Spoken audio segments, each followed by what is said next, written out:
And now, our story continues.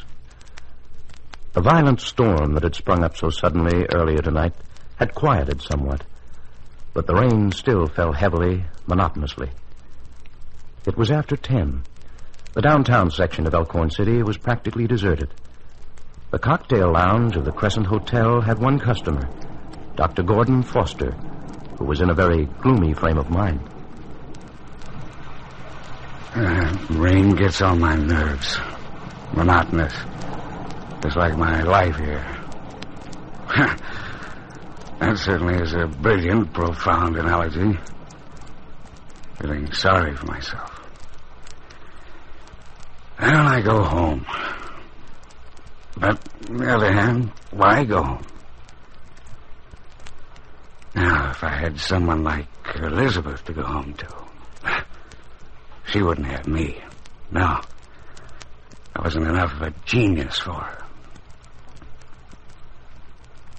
I wonder what I could have been if I'd had Elizabeth. But Paul has her, and the hospital. Everything I want. It won't be so long now until he's gone to New York. Suppose Elizabeth can't make him stay there. There's just a possibility she might not be able to.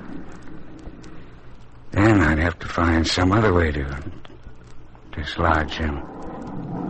Yes, I'm going to... Dr. Foster's thoughts broke off abruptly. From where he sat, he could see into the lobby beyond. A young woman had just come in. At first, Dr. Foster only made a vague mental note that she was unusually attractive. Then his curiosity was aroused by her disheveled, windblown appearance. Then finally, he realized he knew the girl. That was when Dr. Gordon Foster lost his train of thought, when he realized that the young woman was Virginia Martin. On a sudden impulse, Dr. Foster hurried out of the bar and across the lobby. Well, Miss Martin, I was just wishing I had someone to talk to have a drink with me. But I must say that meeting you here is quite a surprise. I might even say that it has all kinds of curious aspects. Really, Dr. Foster? Why? Well, I don't know until I've explored them. How about a drink? No, thank you. Are you meeting someone? No. Then come along. You look as if you could use one.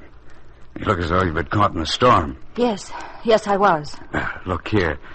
Have a drink with me and I'll drive you home. Home? To Martha Box, that is. Isn't that where you're staying? No, If you'll excuse me, Dr. Foster. If you have one drink with me. I thoroughly disapprove of attractive young women being antisocial. Besides, I'm very curious as to what you're doing here. I came here to get a room. I'm tired. I want to get some sleep. Hospitality running out at the box? Goodbye, Dr. Foster. All right. Bye. Wonder what's the matter with her. Certainly is acting oddly. Nervous. Elizabeth says she's a mysterious girl. I know she's a little suspicious of her. Well, I'm rather intrigued myself. Just for the record, I'd like to know why she's staying here at the hotel. Wonder what's happened. I could call Elizabeth. No, too late for that. I'll call her in the morning. Time enough then. Here you are, Miss Martin. Number 121. Thank you. Have you any other luggage? No, just this box. Well, I'll show you to your room. Oh, there's no need, thank you. If you'll just tell me when the bus leaves in the morning. Bus? What bus? To where? To Chicago. Say, you're kind of all in, aren't you? Well, I'm just tired. If you could just tell me... I think I've got a schedule here. Yeah. Here it is. Now, let's see. Chicago. You make connections at Ridgefield, don't you? Oh, here it is. One pulls out at 5:30 a.m. Will you call me at 4:30 then? Well, there's a later one at 10 in the morning. Oh, you sure look as if you could use a little sleep. Why don't you take the later bus? Might as well get your money's worth out of your room, too. Please, I've got to catch that early bus. Not the 10 o'clock bus, not the 2 o'clock, but the 5:30 one. Do you understand? Well, don't get sore at me, lady. I was just trying to be helpful. I'm sorry. You will call me? 4:30 sharp. Thank you. Good night. Good night. Virginia Martin. Hey, she didn't put down no address. No luggage either. Just that box. Virginia Martin. Wonder if that's her real name. And as she walked down the corridor towards her room, the girl who calls herself Virginia Martin, in spite of her overwhelming fatigue, was dimly aware that her behavior must have seemed curious and unintelligible to Dr. Foster and to the desk clerk. She was so eager to escape attention. Had she just focused all the more upon herself? The young woman was too tired to think very clearly about it, too cold and exhausted even to care very much at the moment. She got out of her wet clothes and, shivering, got into bed. The events of this night flashed through her mind. Her departure on the bus this evening, the explosion at the cement plant a few miles out of town, the 2 critically injured men they'd found when they'd gone up to investigate. Men for whom she'd broken a promise to herself. Men she'd helped as Alice Logan would have, as a nurse would have. Now, she thought, the men were relatively safe. At least they were in the hospital now in the hands of Dr. Bach and Dr. Cabot. At least they'd have a chance. I wish I could have stayed at the hospital. Wish I could have followed this thing through. But I think somehow Dr. Paul will be able to save those men.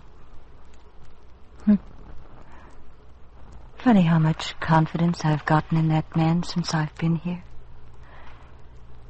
I've never even been in the hospital. Never seen him operate. Wish I could. Wish I were in the hospital watching him. Oh, what's the matter with me? My part in this is done. I've got to start thinking of myself. What my chances are of getting away from here. Dr. Foster's seen me here now. Well, I'd forgotten Corey Murdoch saw me with Dr. Paul at the little cafe near the bus station. Suppose... No, this is ridiculous. I talk like some fugitive. Everyone's going to be too busy tonight to worry about me. And I'm not going to worry. I'm not going to. I'll get away. Virginia Martin's mind, too tired to think anymore, relaxed. She fell asleep. And at Miles Memorial Hospital, Dr. Paul Buck comes out of Surgery A and into the scrub room. Dolly Mae Tucker gets a clean cap and gown for him, ties on a surgeon's gag, and after scrubbing up once more, Dr. Paul walks into Surgery B, where Dr. John Cabot is operating on Harry Wilkinson. The anesthetist is at the head of the table. A nurse stands beside Johnny Cabot near the instrument tray. Johnny? Am I glad to see you? Sponge? Have you just finished with the Paulson kid? For the present. Sponge? He's going to need some skin graft. Retractor? No, not that one. Sorry, Doctor. We should take a look at this case, Dr. Paul. In just a minute, I want to have a look at the X-ray and these reports. Depressed fracture. Sponge? It's a lucky thing that he arrived. What? Nothing, Johnny. Nothing. Dr. Paul Bach stood there, a sheet of paper in his hand, a report, one that hadn't been made on the regular hospital sheets, one that had evidently been made at the time of the accident. And yet, curiously enough, it could have been made by someone of the hospital staff. It was a professional report. Dr. Paul Buck put it down, went over to stand opposite Dr. Cabot at the operating table. But in the back of his mind, he kept seeing the handwriting of the paper he'd just put down. Handwriting that seemed to have some connection with him, that he felt he should recognize. Yes, Dr. Buck, it is handwriting that you've seen before. This same evening, as a matter of fact. The handwriting of Virginia Martin. I wonder if your mind will make the connection. I wonder if you'll remember.